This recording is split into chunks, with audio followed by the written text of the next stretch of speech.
Hello, everybody, and welcome to the TeacherCast Podcast. You are listening to the podcast that brings you the best in educational technology right from the app developers themselves. I hope you're having a great time with your students this year, and as always, I say thank you for bringing TeacherCast into your professional learning network. My name is Jeff Bradbury, and if this is the first time you're listening to the show, thank you so much for joining us today. We have a great show for you. There's, of course, several ways that you can connect with us each and every week. We like it when you subscribe to our Twitter channel at TeacherCast. Leave us a voicemail at teachercast.net/voicemail.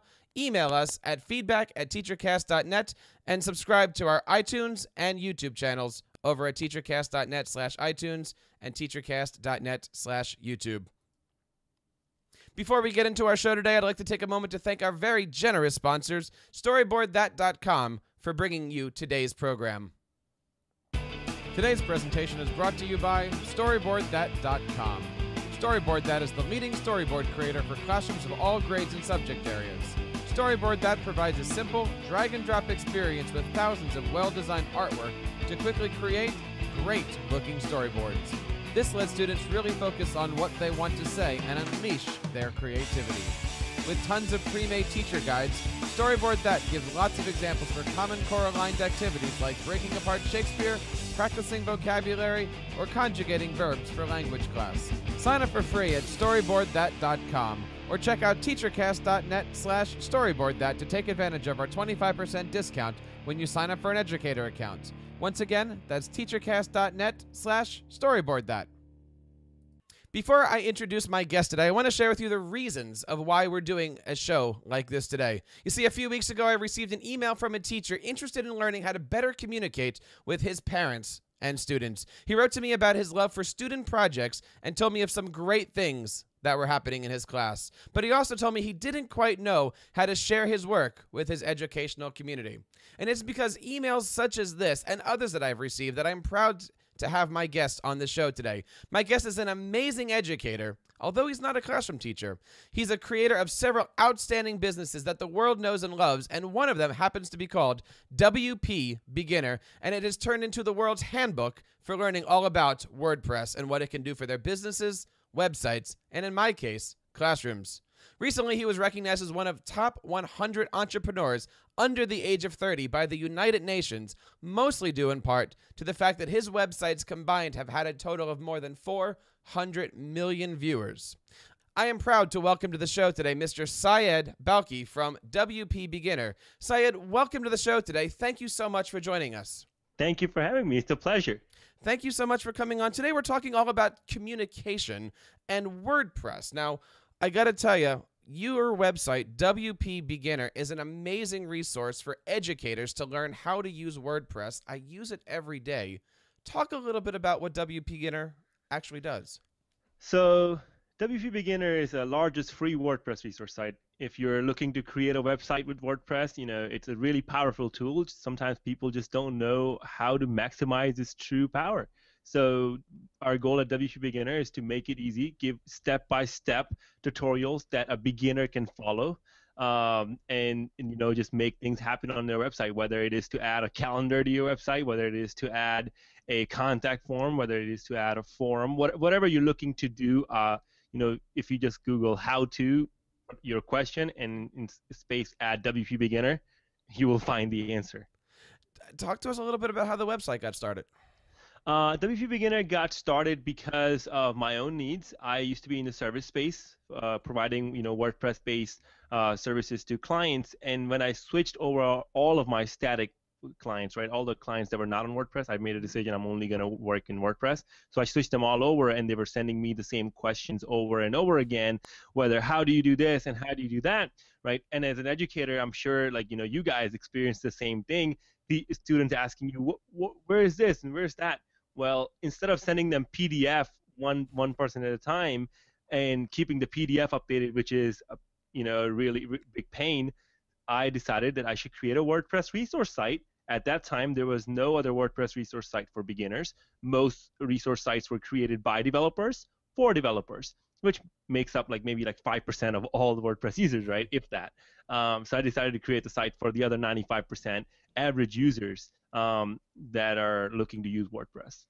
let's talk a little bit about WordPress. Why is it so important for people to get onto WordPress, and why is it a great platform for teachers to start off with? Well, one, WordPress is really, really easy to use, and it allows you to, bend it in whichever way that you need it, whether you're looking to create a membership site, whether you're looking to offer courses or quizzes, right? You can do everything in WordPress.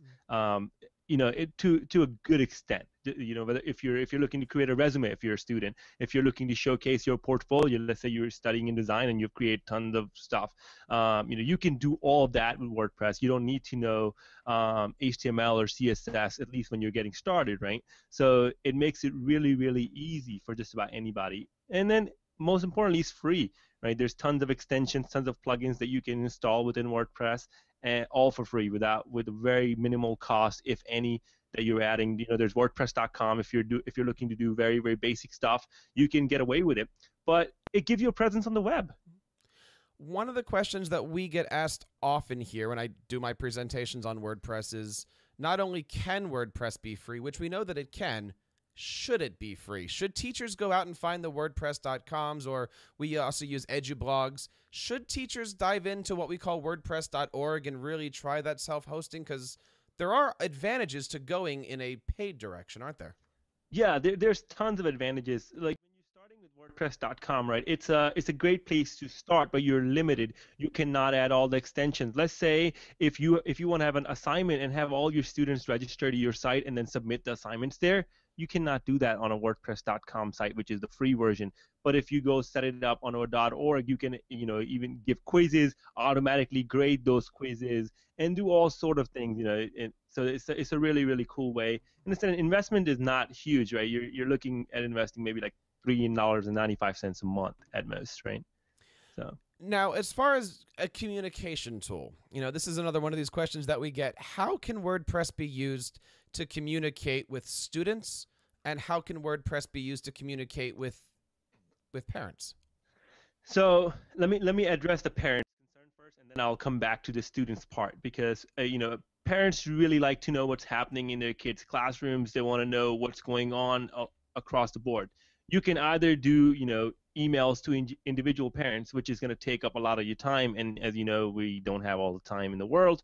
You can simply send them to a single site that could be yours, and you can push out regular update on what's going on within the classroom, and the parents can follow along different things that you're working on, different projects that's going on, different things, everything that's going around. You can just do a central update, like one update, and all the parents see it.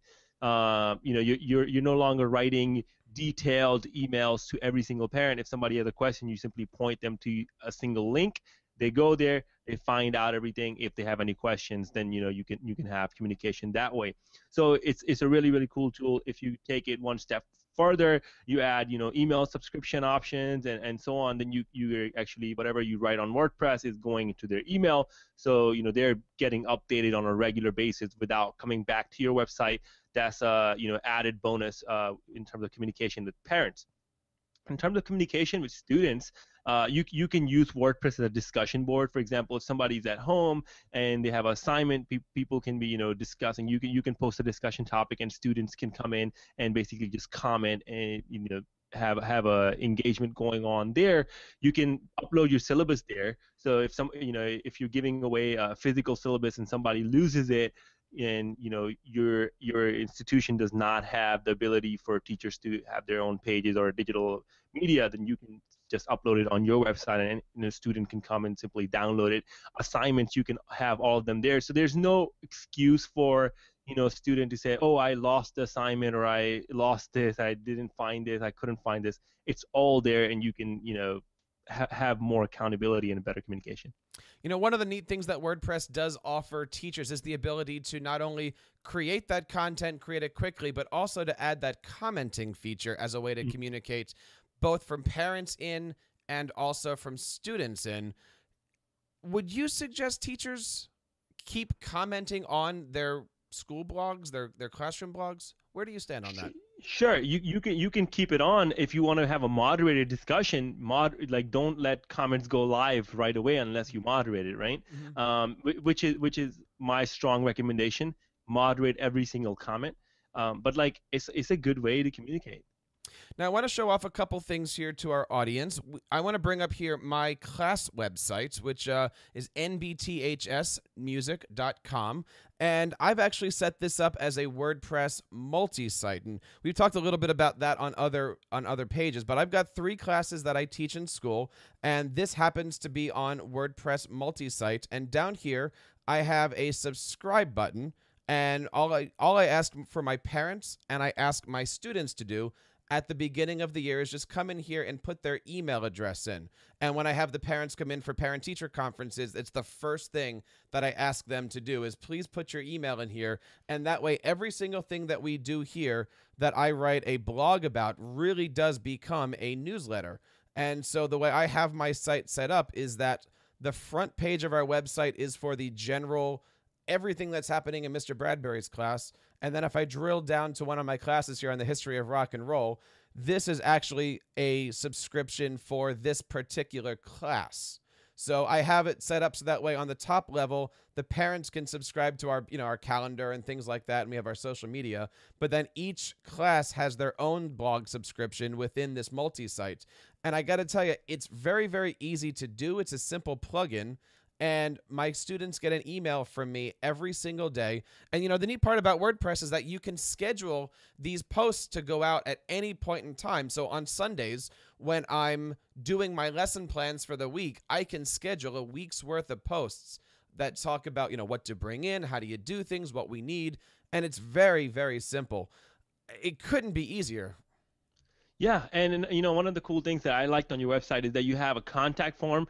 Contact Mr. Bradbury. It's very important for students to be able to have a good line of communication with the teacher. That's really nifty. And one thing that comes to mind is if you want to do extra credit bonuses for students that are really involved, you can schedule a post and expire a post. Mm-hmm. So they only have X amount of time to earn that extra credit. So you can use it in very creative ways, using different plugins, whether it's like, expired post, like expire something, do a bonus thing, and that student only has 3 hours to do it. They miss it. It was just extra credit. To set something like this up in multi-site really wasn't difficult, but you do need a little bit of WordPress knowledge to do it in. And I think this works pretty well for a classroom set, but let's take it up a little level and talk about it on a school district level. Would you suggest, let's say a school was using WordPress for their site, would you suggest them setting it up in a system such as this, or would you go a step higher and say, don't subscribe to my blog, subscribe to my newsletter, and maybe get something like a Constant Contact or an Aweber where you can actually break things into different subsections where maybe you have you subscribe to your different schools, which might be different newsletter lists. What would you subscribe for a school district that's looking to better ways to communicate with parents and students? Well, school district is dealing with the system as a broad of that county or what have you. So they shouldn't be talking about subscribe to this particular school news. If you want to subscribe to a particular school news, you should go to the school's website to do that. On the school district, you're talking about district level matters, so their subscribe box should be very simple. Subscribe to receive, the X county school news, right? And it could be pushing out, oh, tomorrow is a holiday because we had a storm, right? Or whatever you want. So instead of parents sitting and watching the 6 p.m. news to find out whether the schools are closed, now the school district can just notify all the parents that are in their email list. But for individual schools, I think they should have their own email newsletter. You as a teacher, as an individual teacher, you don't need to have a multi-site, right? You can very easily use categories and separate out your courses that way. But if you are on a school level, I think a school can have a multi-site and assign each teacher a multi-site, a site within that multi-site, so the teacher can upload whatever they need to upload on that level. And I know a lot of colleges are doing that.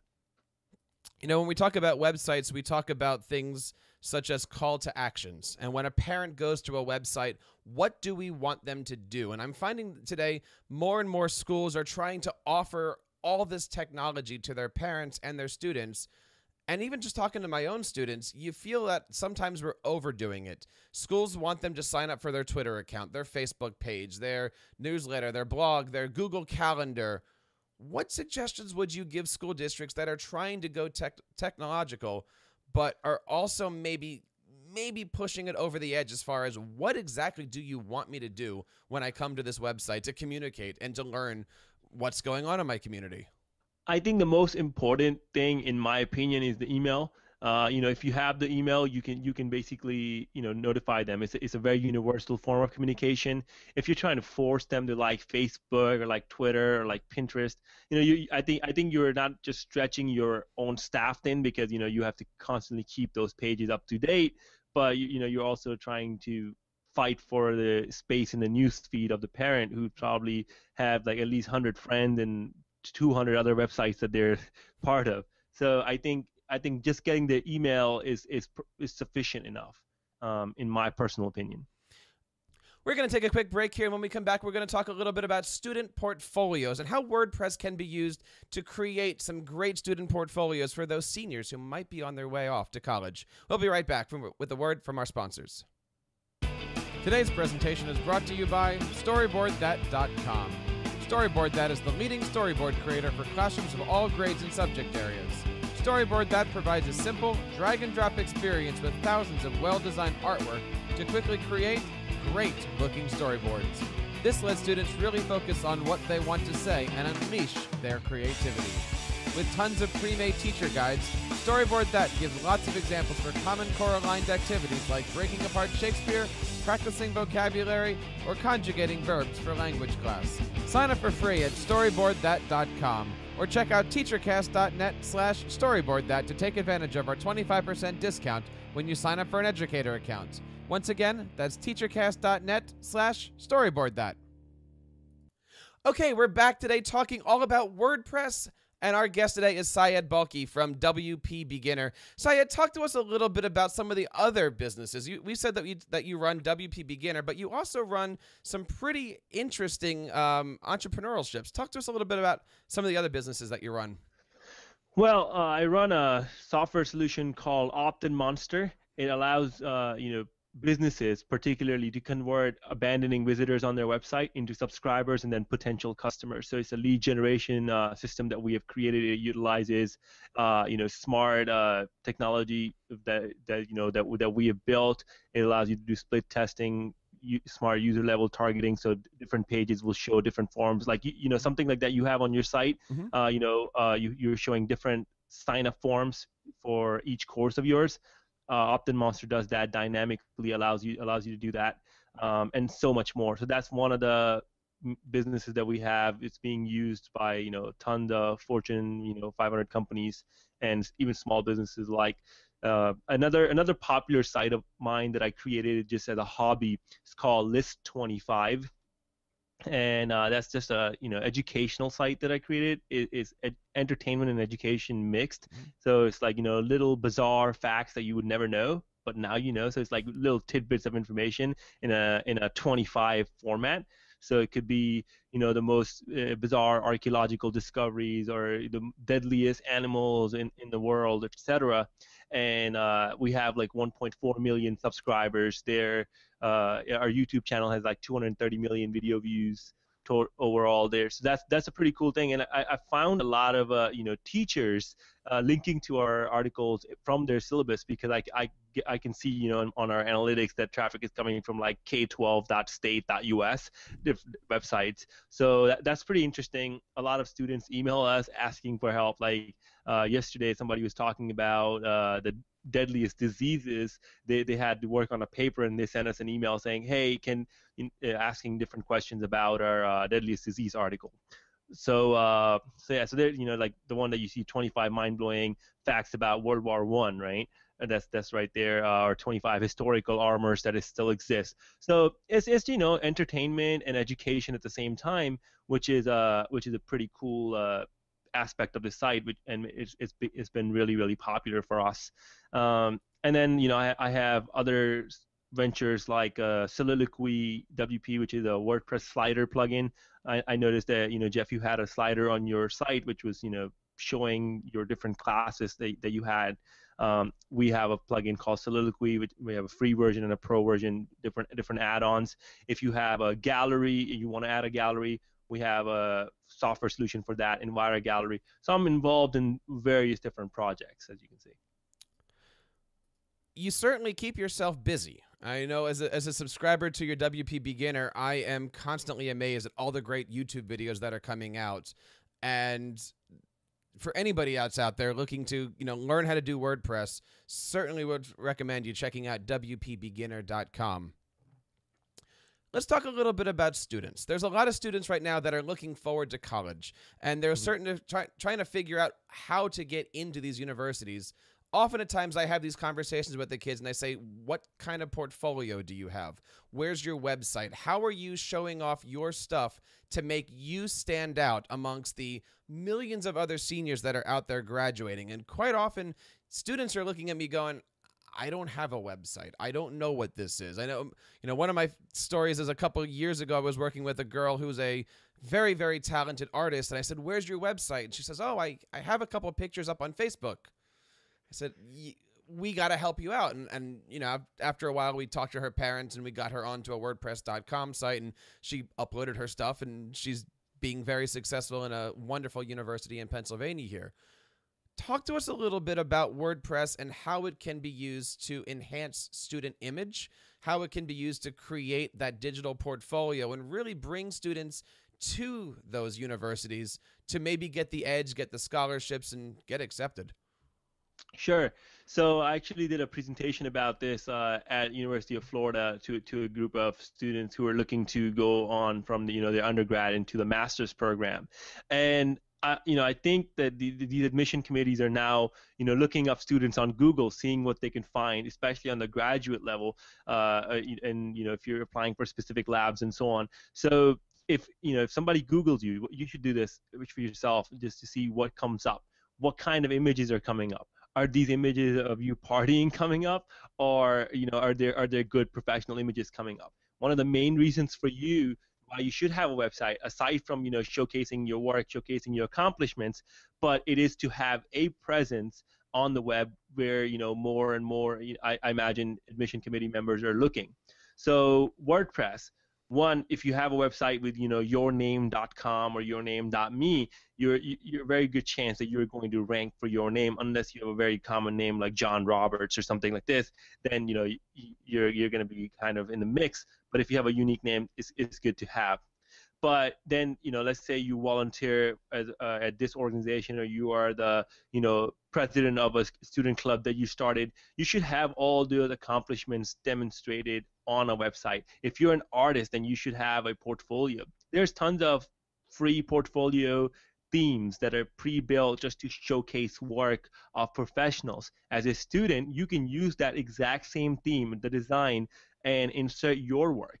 Right, and that allows you to display all of your all of the work that you've created. If somebody wants to take a look at it, they can easily go and evaluate that on a case-by-case basis. There's I believe there's a plugin that allows you to build resumes. It might be WP Resume or something like this. If you go in the WordPress plugins repository and type up resume, you'll find a resume plugin where you can simply add, your chronological, studying this, accomplishment this, awards this, etc.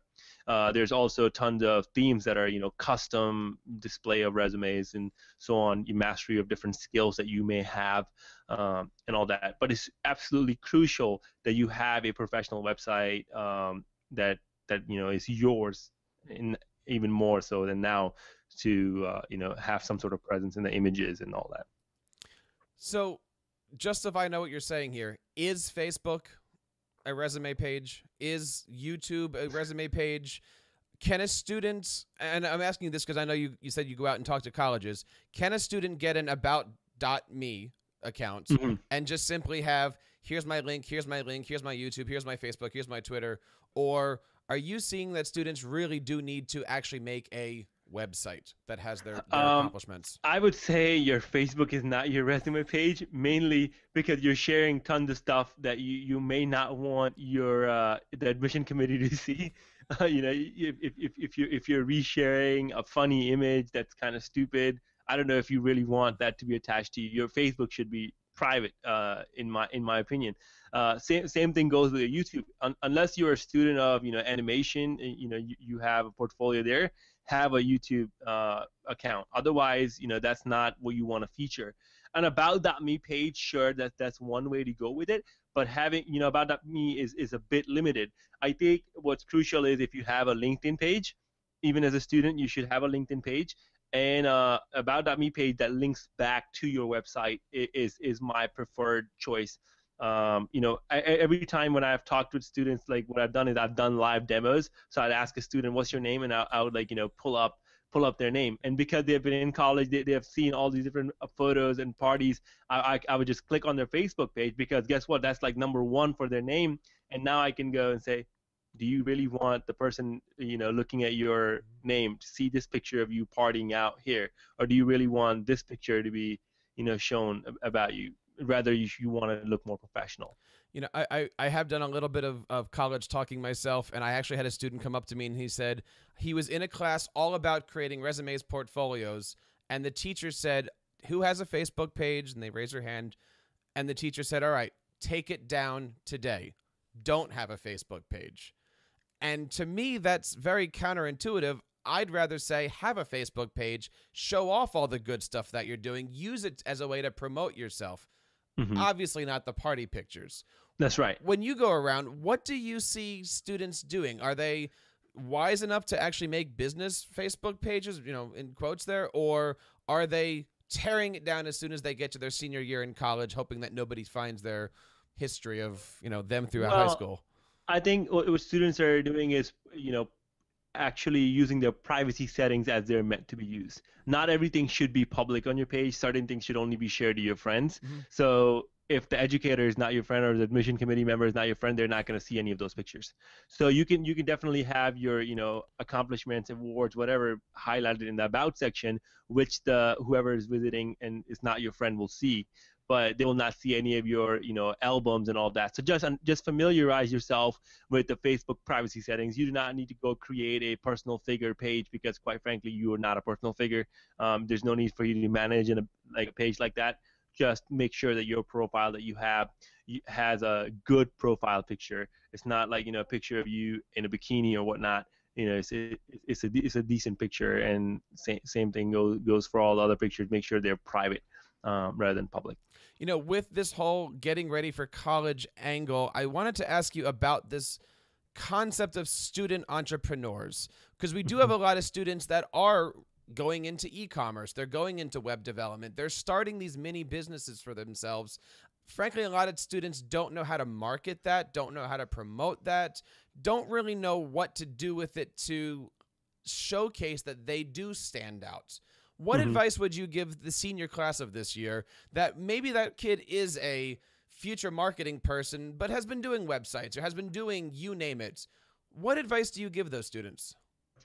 Well, one, if you're in any sort of business, you absolutely must have a website. One. Two, have a contact form that you check and promptly respond to. One of the things that I noticed, there's tons and tons of successful, talented high school students that are going on their way to college, but the professionalism level lack because the promptness of the replies aren't there. So if you have a contact form, make sure you're replying professionally, and highlight your services and highlight your work. And when you're getting into a college of your choosing and you're going into the city, you want to keep that portfolio up. So reach out to the local businesses and see if you can work with them. And whether that's an internship or whatever you're trying to do it there, and keep on building up that portfolio. So eventually, junior year of your college, you have tons of internship offers or even like job offers. If there is a student out there that's looking at a website like WPBeginner or Opt-in Monster and says, I want to know how to ask that Syed Balkhi any question about being an entrepreneur, where can we send them to? How does somebody get a hold of you? The easiest way to get a hold of me, where you find the fastest reply, is to tweet at me at Syed Balkhi. Very nice. If you send me an email, I get like several hundreds a day. So my chances of getting back is hard. But if you tweet at me, granted that you have a better shot, me replying in 140 characters back. It's interesting that you said Twitter. When you go out and talk to people, do you see a lot of students using Twitter for more than what they had for breakfast that day? Are you seeing students really using it in the business sense, or even in the sense that educators are using for chats and communications? I'm seeing a lot of the young folks using Twitter, especially the direct message features. And I say that because a lot of the viral sites, things that are going viral, whether it's Vine, Instagram accounts, and tons of Twitter accounts, are managed by high school kids. And because I'm in the business of making things go viral, I have to interact with these students on a regular basis. So Twitter direct message is actually their preference. Facebook, not so much. Instagram also a preference, and so is all the other newer platforms. So definitely, if you're out there on Twitter, use the direct message there. I've had a few students, it's funny you say that, have said, I'm not on Facebook anymore. That's where my parents are. Yep. I'm getting to that part where you start to feel a little old in your classrooms, right? Syed, I want to say thank you so much for not only inspiring some of the work that's done here on TeacherCast, but also 400 million people out there checking out your websites. One more time, how can we get a hold of you and find out about the great stuff that's happening in your woods? Easiest way, if you're looking for WordPress, go to WPBeginner.com or follow me on Twitter at Syed Balkhi. Excellent. Well, my friends, that wraps up another episode of the TeacherCast Podcast. I want to thank again my friend Syed Balkhi from WPBeginner for coming on the show today and sharing his great educational resources. There's, of course, many ways that you can reach out and connect with us here on TeacherCast. You can find us on Twitter at TeacherCast. Leave us a voicemail at teachercast.net/voicemail. Email us at feedback@teachercast.net. And, of course, subscribe to our many audio and video channels over at teachercast.net/iTunes and teachercast.net/YouTube. My name is Jeff Bradbury. Thank you again for allowing TeacherCast to be a part of your professional development. And I hope you take a moment to share TeacherCast with your PLN. Please join me each Sunday night at 7 o'clock Eastern on TeacherCast.tv for the live Tech Educator Podcast, where we bring you your weekly webinar of everything EdTech. Until next time, keep up the great work in your classrooms and continue sharing your passions with your students.